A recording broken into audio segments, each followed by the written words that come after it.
Hi, this is Father Stefan Yap, and I just finished Mass here in our Rectory Chapel on the feast day of the Queenship of Mary. Many people don't know this, but the Queenship of Mary is actually my favorite Marian feast day. And we celebrate it at the end of the octave of the Assumption of Mary that we celebrated last week. And it's my favorite Marian feast day because really for a really long time, especially even in seminary, I didn't really understand Mary's role in the life of the priest and the life of the Christian.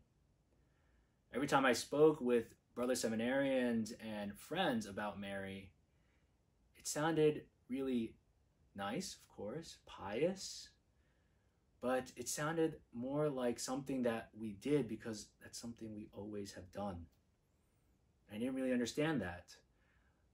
But it was meditating over the Queenship of Mary and the coronation of Mary as Queen of Heaven and Earth, the fifth glorious mystery. I became to realize that Mary's role as Queen has some big implications on our life. The tradition of Mary being Queen goes all the way back to the 6th century, and the mother of the king becoming Queen goes all the way back to ancient times. Mary is the Geburah, the Queen Mother. And we see this most perfectly in the book of Kings between David, Bathsheba, and Solomon. See, in the book of Kings, while David was king and Bathsheba was his wife, when Bathsheba would enter into the court, it would specifically say that Bathsheba bowed her head to David, showing respect.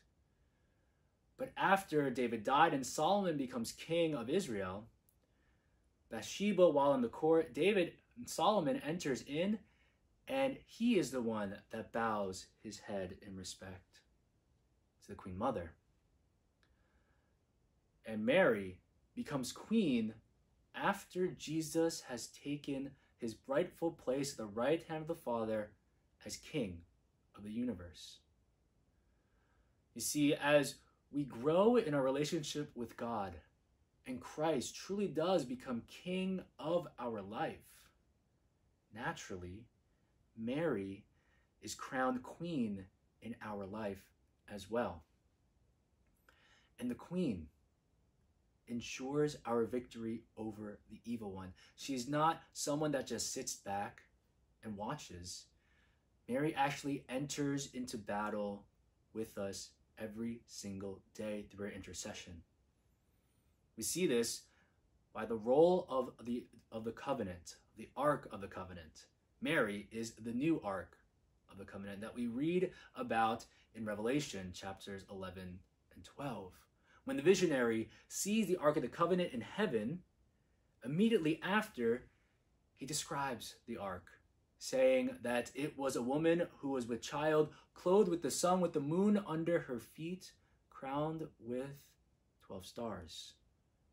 Our Lady Guadalupe might come to mind, and that's no coincidence. And the Ark of the Covenant in the Old Testament was used in battle, was brought into battle to ensure victory for the Israelites. When the Israelites were going to invade Jericho, they walked around the walls of Jericho with the Ark of the Covenant. And after days of prayer and walking, processing with the Ark of the Covenant, the walls of Jericho fell down. Mary, who is the new Ark of the Covenant and the Queen, enters into battle with us to ensure our victory over the evil one.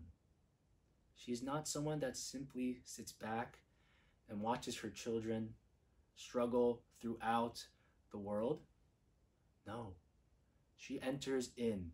She walks around the walls of Jericho. She walks around the brokenness of human nature, our wounds, and ensures victory for her Son within our life. The more we get to know Jesus, the more we get to know Mary.